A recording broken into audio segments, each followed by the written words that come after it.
Donald Trump has a history of this dark, violent, dangerous rhetoric, and we already saw the result of what happens when he uses that rhetoric. Every single Republican that is asked is going to try to spin it and pretend that it really had nothing to do with a real bloodbath. His cult MAGA supporters and followers totally know exactly what he was telling them. Are you stupid or something? We're going to put a 100% tariff on every single car that comes across the line, and you're not going to be able to sell those cars. If I get elected, now if I don't get elected, it's going to be a bloodbath for the whole, that's going to be the least of it. It's going to be a bloodbath for the country.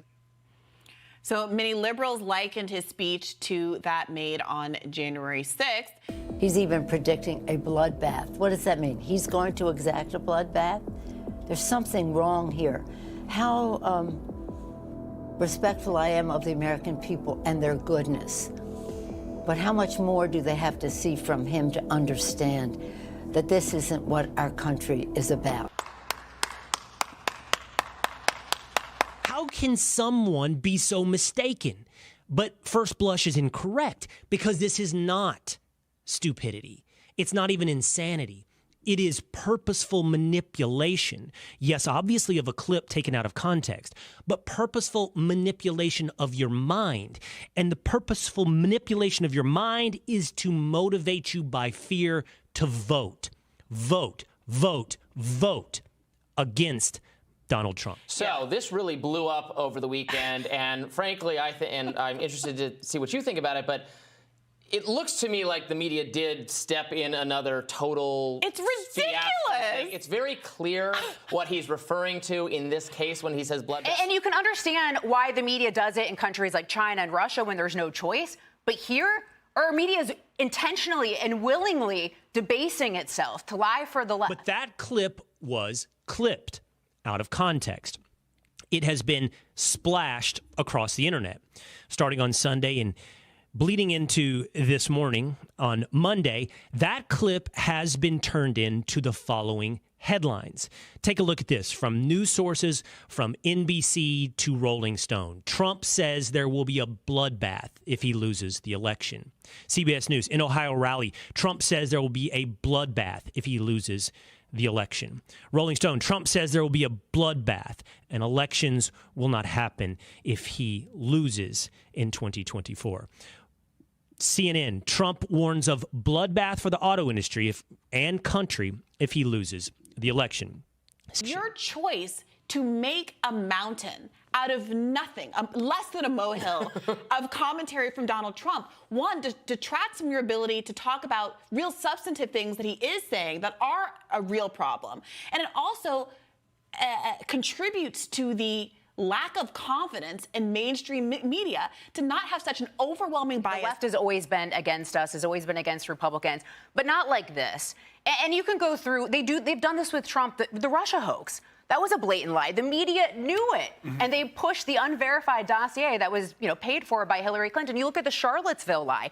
I remember hearing the way the media reported that. I'm like, oh, man, that does sound pretty bad. So I said, you know what? I'm going to go read the transcript. He specifically mentioned 4 different groups. And if you actually read the transcript, he explicitly condemned the neo-Nazis and KKK. But the media didn't report that. They lied. That's a little different in this case, right? I don't think so, because it's when you actually look at the full picture, you get with the taste of what the media tells you. And if you actually do your homework, if you actually do your research, if you actually look at what was really said, it was a lie. So it's actually very similar in that sense. Conservative media personalities and lawmakers took to X to back Trump's remarks. Sean Parnell called out NBC for suggesting Trump warned of a bloodbath if not reelected, writing, NBC pushing the bloodbath hoax, now unreal. These news agencies need a complete overhaul. Billionaire and ex-owner Elon Musk denounced the NBC's headline, calling it deceptive as he was referring to the auto industry. Shame on NBC. This was taken out of context. He's talking about the auto industry. Of course, she's right. But see, this plays out perfectly for Donald Trump. He gets to say rightly, the media took his comments out of context, and the rest of his speech gets largely forgotten. You have to wonder, did Trump deliberately choose bloodbath precisely because he knew the media would overplay it? I don't know. The media just seems willing to pretend they've never heard. Can you imagine that he used the word bloodbath? He got everything he wanted from this already. Many will see it as an unfair media out to get him again, instead of hearing about other important and even alarming things he said elsewhere in the speech. Will the media ever stop falling into the same trap over and over?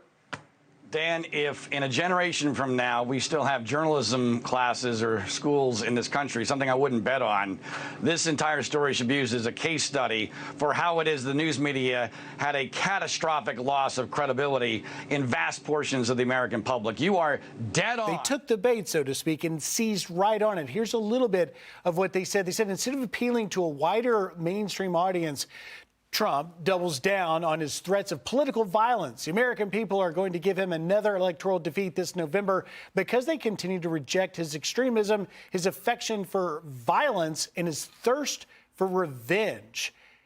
Do you think Trump was trolling the campaign a little bit to get this response? No, I mean, they're lying. That's a blatant lie. And Trump wasn't taken out of context. The media's just lying. It's lies.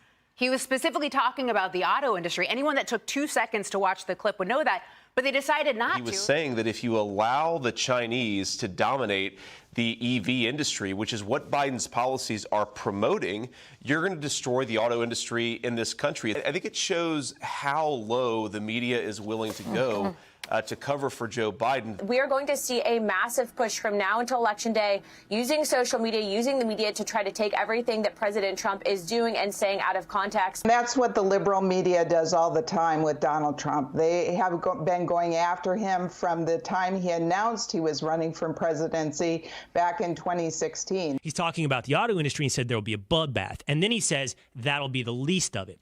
It'll be a bloodbath for our country. He is talking about, I believe, while one could say, whoa, he expanded it beyond the auto industry. He didn't limit it to the auto industry. He clearly said that'll be the least of it. He's talking about more than simply the auto industry. One could try to say, oh, he's talking about the country. And I would say to that, yes, he does expand upon the limitation of the auto industry.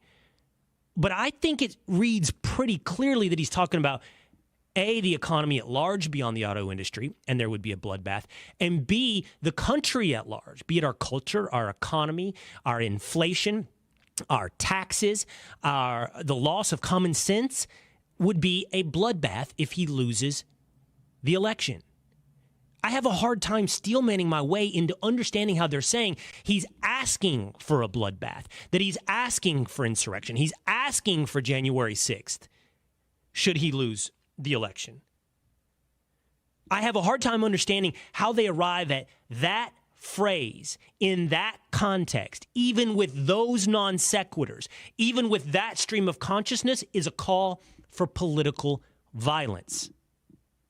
Now, in steelmanning this argument and trying to understand them and weigh it against the potential that it's simply Trump derangement syndrome or willful manipulation of your mind, I have to take into account that most of the people hyperventilating and yelling about political violence are the very same people that sold me the lie about very fine people in the wake of Charlottesville, Virginia. There is a decent chance that some of you listening, and there is a greater than decent chance that anyone not listening to the Will Cain Show still today believes that Donald Trump called neo-Nazis very fine people. But in order for them to believe that, they can only exist and live in the emanations of words, the repetition of rumor. Throw a rock into a canyon and hear the echoes. They don't ever hear original source material. They hear the repetition of rumor.